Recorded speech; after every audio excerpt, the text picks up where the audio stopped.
Assalamualaikum dan salam sejahtera. Anda sedang menonton rakaman agenda Awani khas di UTM Skudai Johor dan saya bersama dengan tamu-tamu yang hebat. Oleh itu, saya ingin minta izin berbicara dalam bahasa Inggeris. I'd like to introduce my very important guest for today.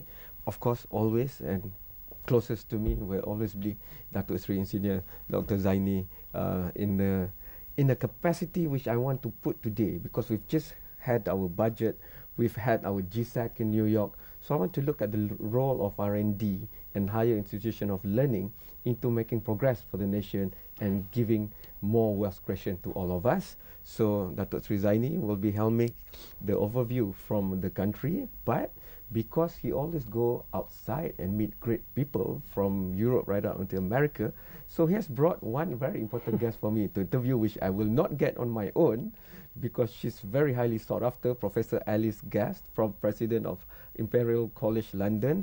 Datuk Seri Zaini, I just want to go straight on to the role of R&D in moving our country forward, if you don't mind, because whenever I Google Imperial College, one phrase will always come up, that they are the best in R&D. But when you look at it, they have a lot of relationship with the private and also public sectors of countries around the world. So is this where Malaysia is going? Because R&D is not easy for especially high technology and stuff like that. So is this one of our best way to get high technology to make our country better? Yeah, thank you very much for inviting me again. R&D is a tool that we can leverage on, especially to make Malaysia as fully developed countries by 2020. So in order to do that, universities in particular must play three roles. First, to train graduate students. It's not only undergraduates, but graduate students who will be able to be a catalyst for R&D. The second, to do R&D themselves, using their facilities, using the expertise of their professors and the graduate students in the university.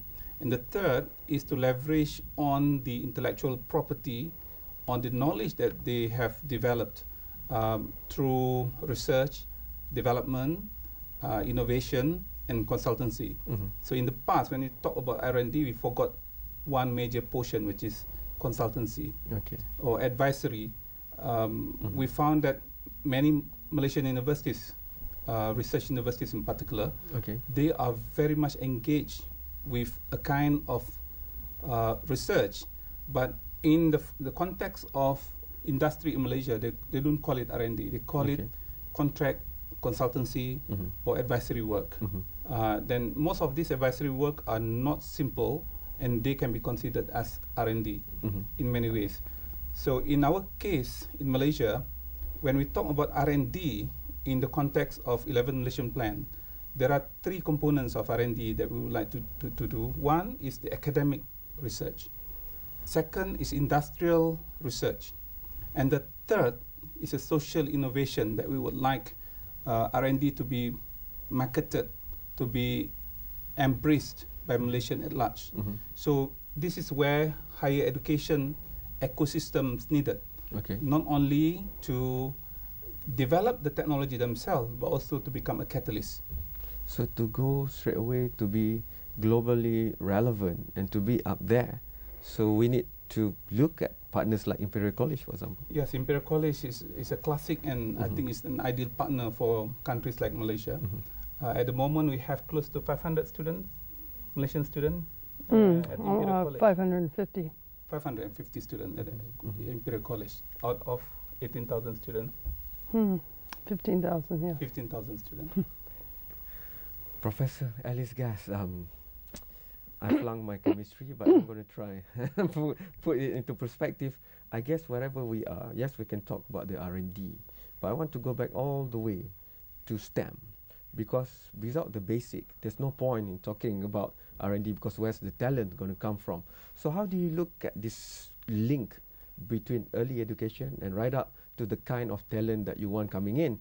Because if I look at your speech for the recent graduation at the Royal Albert Hall, you want the future talent to cut through the noise.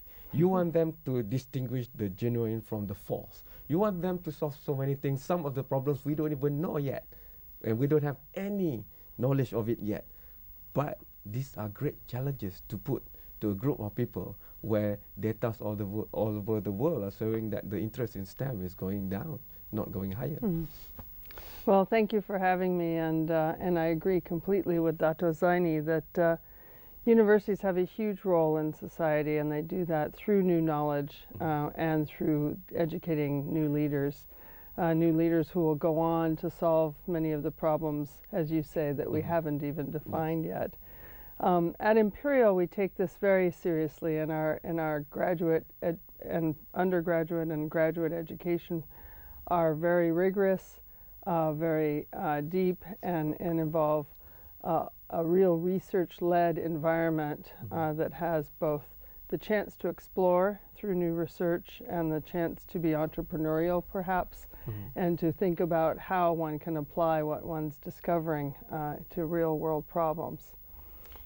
So we are very worried about making sure that we have enough young people into STEM. And young people, very young children, are naturally curious. I think we're all born scientists, and then somehow we lose that through our education system.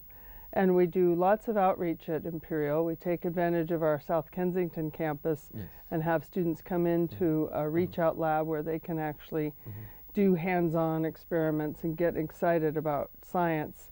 But we've also realized that we lose them sooner than that, and we need to help at the primary school level. So we're involved with the program with a company called Twig, and we've been making modules to help teachers for continuing professional development for teachers of science. And those are now available to the thousands of schools in the UK. We're starting to send those modules out to other countries, and we're currently working to get them distributed in Malaysia. I'm glad that you say that, because I have to go for the first break, but once we are back, I'm going to go back to Dr. Sri, and we have our education transformation even for higher institution of learning, but how do you manage? Because when I look at you going into Imperial, this very clear strategy at a time when a lot of universities around the world are cutting back, and you guys have a new campus, for example, Imperial West, and there's very clear strategy put to that too, and you have even led delegation to go to the Far East, to China, and these are all not normal things that we associate with university presidents, for example. So maybe that's the new age. How is it in Malaysia? That we'll discuss after this break.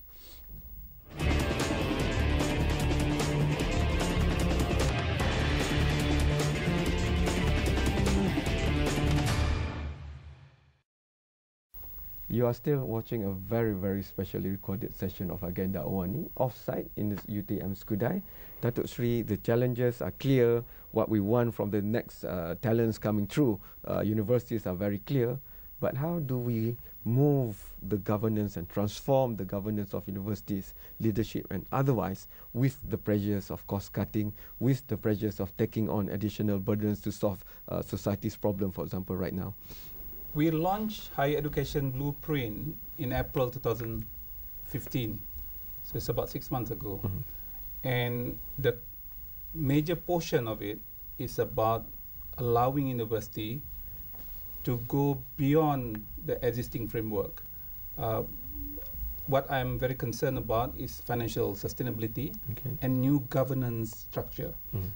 By allowing this to happen, we will not limit the availability and the capability of, in particular, public universities to go to raise funds, to work with industries, to find their own niche, and then not directly to follow strict procedures other government agencies following at the moment.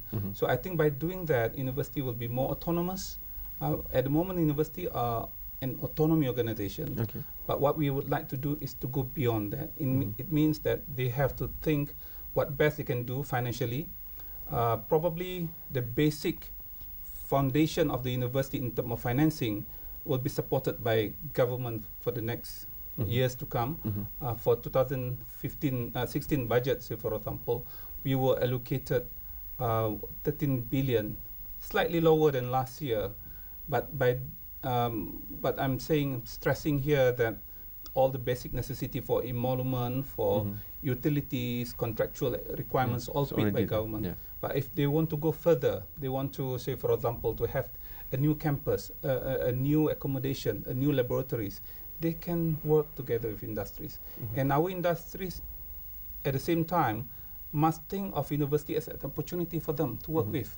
In the past, industries in Malaysia trying to develop their own research center, and as a result, they are not able to fund the research activities because the cost to have PhD holders, people who are very experienced in research, are very expensive. So if you collaborate with university, having the center of X company in the university, work together with them, I would say that we are following what Imperial College is doing in the future. Maybe some of the audience out there would be even glad if we can be like Imperial College 15, 20 years ago. But even now, you're changing it further, even more. So if you can share with us, because I saw the 2015-2020 plan, it's clear, it's very strategic, but there's a lot of challenges, and it's very, very clear that you are not waiting for the challenges to affect you, but you are moving ahead before even the challenges arrive, for example. Well, we are very, very intent on moving ourselves forward, and we recognize that the challenges that the world faces these days are far too complex to try to solve alone. And so collaboration is a big part of our strategy. We're already a global university. We collaborate with people all over the world. Our academics will naturally find the best partners wherever they are, and these days they can stay connected and they can work together. My colleagues have come here to Malaysia to work on the low-carbon transport topic. And again, it's to do the research and to educate the next generation of leaders. But those collaborations are quite fruitful. And I think that international collaboration in particular is very important because we all grow up in different cultures and different learning styles. And I think that scientists from different backgrounds bring a different perspective and a different way of solving problems together. So we collaborate internationally. We also collaborate across sectors. We work with industry quite well. And where that works best is where it's a true collaboration, not a project that they hand you and you work on and you hand back a report, but a collaboration where you're discovering and finding the path along the way, and the work with the corporation benefits their goals, but also helps us lead into new areas. Is that why your role in the Advisory Council of International Bodies and Countries, Singapore, Malaysia, it gives you that big picture insight into where these countries are trying to go, what their policies are, and then you sort of can match and bring that wisdom from across the world. If a president of a university just sits there, then that might not be the case. I'm just trying to get at it because our vice chancellors can emulate you, for example. Well, it is very beneficial to see how other countries are addressing these challenges. I think every country, every community in the world looks to higher education to solve problems and to educate the new generation of leaders, and so that we all have in common. But there are different approaches, and I do learn quite a bit from serving on advisory boards with colleagues from around the world. If I throw to you this age-old debate that where should the balance be between fundamental research, pure science and stuff like that, and to apply it, because the pressure of funding and all would tend to push people to straight away do something that the industry wants. But in order to have that innovation, you need a strong basic fundamental science and research too, to give the pipeline towards applied research. So where do you sit in that, and how do you administer that at Imperial? Well, that is very, very important.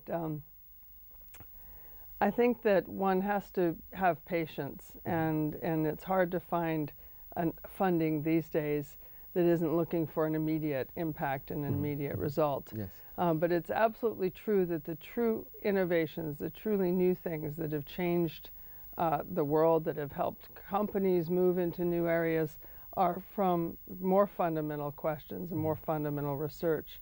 Our academics pursue tremendous fundamental research, but they always have an eye toward what good it will be for society. And I think we all care to have our work be important for something. Yes. And but we're driven by that curiosity and that ability to try to understand the unknown. And so I think it is a very important balance.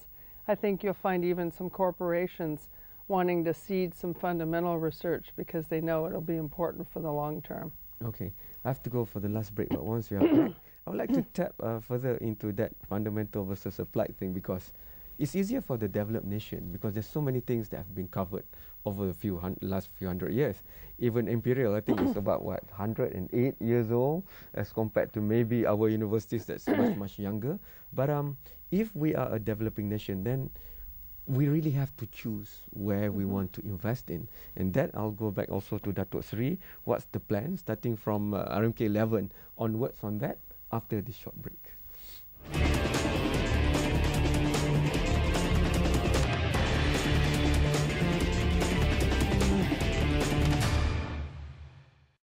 You are still watching a very specially recorded session.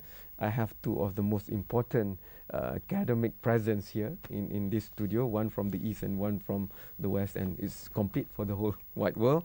And I want to go straight to, because I want to make the people on the street at the grassroots level also see this. And there's a choice now that we have to make. If the plans are there, the blueprints are there, the RNK 11 is there, but we can't put the eggs in all the baskets, so really have got to choose. Datuk Sri, so in terms of where we put our prize resources into, which area to look at for higher education and R&D, for example, at GSEC in New York, there's a lot of thought on why don't we go back to where we're good at? You know, we have the raw materials here to study palm oil, rubber, and all that. But I'm also looking at the Gen Y, and they're looking at cool stuff at Imperial College, like AI, for example, robotics, and they want to go there too. So I don't envy Datuk Sri Zaini because you have to play, you know. Yeah, we have this principle, we call it 50-50 principle. Okay. 50% we cover what is needed for the country overall in all subjects. So this is very important. We cannot say that AI is not important. We have about 100 professors in artificial intelligence in the country at the moment. So by saying AI is not important, they will be neglected, which is not a good strategy as well. So we have 50% covering business as usual. And the other 50% is the strategic investment. So this strategic investment is rest upon our niche that we want to spend and we want to invest for the future. So this is what we are trying to do. Say, for example, one of them is on sustainability. So one of the subjects that we think that we can leverage very easily is by working together with Imperial College. So in 2011, when I was Vice Chancellor of UTM, we signed a memorandum of understanding to work with Imperial College on low carbon transport research. As a result, to date, we have already trained and conducted research on this area, and probably we are one of the centers in the world collaborating with Imperial College that can be a referral center for people to understand about low carbon transport research. As far as government is concerned, Higher Education Ministry has invested a total of 21 million for facilities that we are going to launch tomorrow in Pago. And then we have also invested 13 million for human capital development. So these are areas where we are moving forward. The investment on capital development involves funding research, funding PhD students, funding academic staff who are going to do masters and PhD and postdoctoral together within the framework of Imperial UTM low carbon transport research that we are trying to investigate. So this is an example. And we have another subject, say for example, University of Malaya is working with Cambridge. UKM is working very closely with other universities that I know very well. So by doing that, we will be able to not only position ourselves, but also to learn from the best at the same time. Yes, at the same time.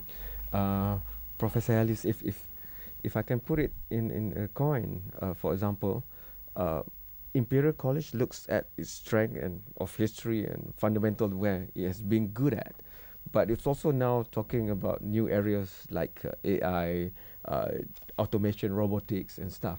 So can you please paint a picture for us of where Imperial College would like to go in the future on all these things? Because maybe if there are children and parents of children in school watching now, they can have their areas of interest tailored to where the best in the world would be in the years to come. Well, we do build on our strengths, and we are a science, engineering, medicine, and business university. And I think that some of the really exciting work comes at the margins in the multidisciplinary work, where we have medics working with physicists and engineers on understanding blast injuries or new robotic surgery techniques. We have synthetic biology is a totally new field that really is, in some sense, chemistry, in some sense, fundamental understanding of biology. So when you think about the new areas that are coming up, they're really coming up naturally from very strong core foundations. We need to be able to support that fundamental research while also working on applications, as we said before.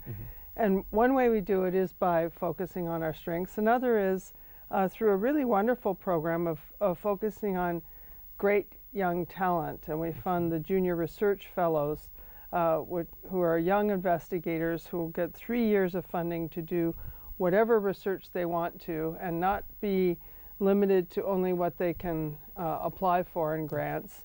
And they use that time to really start developing their careers. And we've had a huge success rate. Once they come out of that program, they're very good at getting their own research funding, and they get great positions at Imperial or elsewhere. So you can bet on areas of interest, or you can bet on talent, and I think you need a mixture of both. That's a good bet, to have it both sides of the wall. And that's the first time I heard about that being done in academia, because Google have that 20% rule. That's right. Yeah. So, and Google Cloud came from there, the best idea that they've had after search. So maybe I would like you to end on more and more it's multidisciplinary. There has not been a single Nobel winner since I think the mid-90s for just 1% one research in all the 3 categories of science that they give out. But that can also be frightening, especially to people from the developing nation, because you've got to find people around the world, find the best and go. So what would your advice be for a student right now in school in the developing nation? What is the best thing that they can equip themselves to be to survive in that very tough world? So I think the very best multidisciplinary work is just that. It's multidisciplinary. A single person doesn't have to cover everything. They need to be very good at their discipline. And then they need to be out there listening and learning, and learning from others, and thinking about how they can collaborate, how they can use what they've learned in their field to apply it to a totally different problem in a different field. That's where the really exciting work happens, and it is through collaboration. And these days, you can meet people all over the world pretty easily. Datuk Sri, maybe last 30 seconds to sum up. It is very exciting work that we are working with Imperial College. This will indirectly contribute to the promise of Malaysia to reduce 40% of its greenhouse gas emissions by 2020. As mentioned by Prime Minister at the 2009 United Nations Summit on Climate Change to Copenhagen. So I'm going to have to bug you guys again when the historic UN meet happened in late November for climate change in Paris, because we want to scale it down to the R&D labs and to the universities of the role that can be done. No longer is it at the 30,000 feet level. So thank you so much, Professor Alice Gas, for making time. It's not easy to get Imperial College here in Malaysia. Thank you so much, Datuk Sri, as usual. Thanks to you for watching. Hantarkan pandangan anda sendiri kepada pelbagai platform yang Awani ada. Ada Facebook, YouTube, Instagram dan sebagainya. Ataupun muat turun aplikasi mudah alih iOS dan Android supaya anda boleh menonton dan berikan pandangan secara langsung. Terima kasih kepada UTM dan terima kasih kepada anda. Jumpa lagi. Thank you so much. Yes.